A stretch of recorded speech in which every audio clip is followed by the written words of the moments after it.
Let's talk about the 8XGP. Yeah, dude. Tonight you entered yourself into that. Yep. You cut off Brian Cage. Yep. In his promo. Yep. And you said, "This is the time I'm going to enter myself." Yep. How'd you make that decision? Well, I mean, I guess who better, right, to interrupt than Brian Cage? I think it's a pretty good way to think about it. He's very dominant. He's very good at what he does. You know, he comes in here and he's had wars with some of the best guys we've had in the company. Shane Strickland, you know, I mean, that match was a hell of a match. And so, like I said, who better than Brian Cage to come out and to make a statement at the tournament? You know, I think it's a good idea. I think it's a good idea. I think it does nothing. But I mean, it does nothing but help me, right? Because obviously, I'm going to go in. And I'm going to do what I do every single time I get in that ring, and so, like I said, I think it's a great way to say it. But who better? Yeah. So unlike a lot of folks from DEFY, a lot of the wrestlers, you've actually had a chance to spend more time around Brian Cage. You were actually on that Montana tour, and you spent days and days on the road with this guy. Do you feel like you've had an opportunity to properly scout him? I mean, why do you feel like this was the time to go after Brian Cage? Interesting. I mean, Brian Cage is a very, very solitary guy. He sticks to himself. He eats, he works out, and then he eats some more, and then he works out some more. That's Brian Cage's life. He doesn't really do a whole lot more than that, and he's very open about telling everyone that's what he does. Why now? I mean, I want to make a statement right now. I want to show up. I want to win the tournament. I want to kick some ass. And I think if I get in there with Brian Cage, I mean, this is something, like you said, I mean, we've been on all these shows together. This is something I've known is going to happen eventually. And I'm sure the fans have known. Listen, the fans have said, hey, Schaff versus Cage, Schaff versus Cage. It's not something that isn't, you know, something people are talking about or something that people have speculated is going to happen, right? He wants to be in the tournament. DEFY is my home, right? He wants to make a name, or he doesn't want to make a name, but he wants to make a statement. He wants to kick some ass, maybe be the next champion. He was talking shit about previous champions, right? And maybe he wants to be the next champion. So, you know, this is where I live. This is my house. This is my family. This is all for me, right? And so if he wants to be in it, he's got to get past me. That's just, there's no ifs, ands, or buts about it. If he wants to win it, he's got to get past me. You know, I don't have to get past him. He's got to get past me. Do you feel you're trying to make a statement in regards to flying into your region, Mm-hmm. the North, Mm-hmm. right? And trying to take your crown? Interesting.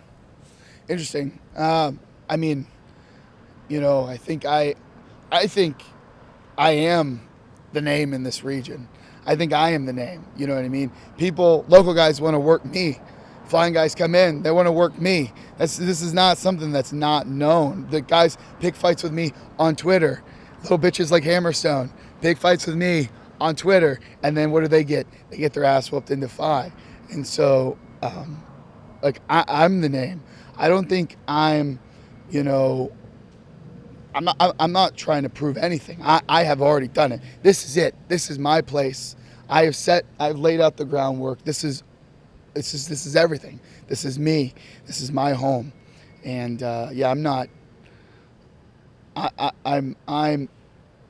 going to just let people fly in and think that, you know, they're the name. No, I'm the fucking name.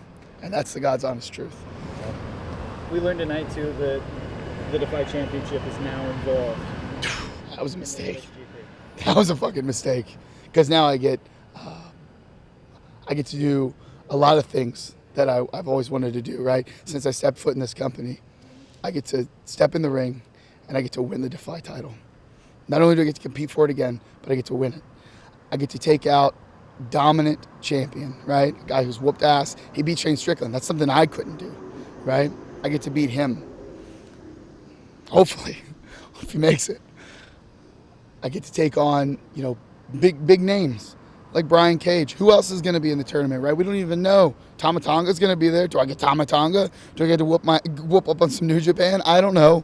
But DEFY is my home, and they're all coming here. They want to get in the 8XGP, cool, but this is my story, right? This is my rise. This is my story, and there's nothing else you can say about that. The story's been told, right? The story's got an ending, right, or another chapter at least, and it's leading up to this. This is it. It's leading up to this. Yeah, let's go. Let's go. The last time that you competed for the DEFY championship against Shane Strickland. Yeah. What's different now from then? Yeah, that's a good question. I think then, I don't think I was ready.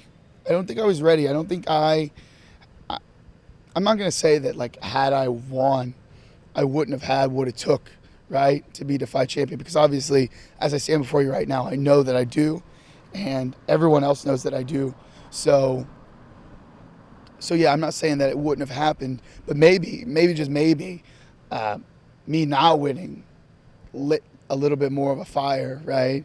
Kind of made me want to push myself harder, get better, work harder, learn more, study more, figure it out, figure out how to improve myself, right? And so I think that I think it helped, honestly. I think me losing helped. I think me not beating Shane helped. I'll say it, and I'm not ashamed of it. It was that, it meant a lot to get that belt, to get that match. In general, I showed up here at DEFY as virtually unknown. I mean, no one knew who the hell I was, and I've showed up and I've just made statement after statement after statement, and I've grown as I've gone, and just getting that, walking in and being at the bottom of the card, right? Bottom of the local guy card, local guy only card. I was the bottom match, right? I've headlined in Washington Hall against Shane Strickland for the DEFY title. And, that was a huge moment for me. But I just wasn't ready for that. I don't think I had known enough about myself, and I had learned enough, and I think I needed just a little bit more experience. And I think I've got it. I think just what, the fans know it, everyone knows it. I'm here. This is my house. This is my home. I'm here to make a statement. I'm here to take what I truly and honestly believe is something I've deserved and something I've earned since I walked into this company almost 2 years ago. And I think that, I know that in July, it's going to happen. I know without a shadow of doubt it's going to happen. Is Brian Cage going to have to kill you in the first round? Oh, fuck yeah, dude. Oh, my God. Like, there's no question. Brian Cage isn't going to just walk in here and take something that I've just worked so hard to help. I have done my best to help even just make DEFY, right? I've put this company over. I have grinded to build myself, to make myself bigger, to help try and make DEFY bigger, because I know that this is where I belong. I know that. I've known that since I showed up. It's a family here, And so if he wants to just kind of slide in here, he's had some great matches. He's in more than absolutely earned his slot in that tournament. I'm not going to deny that. But is he going to beat me? Hell no. Hell no. There's no way. You have to kill me. There's no ifs, ands, or buts about that. You'd have to.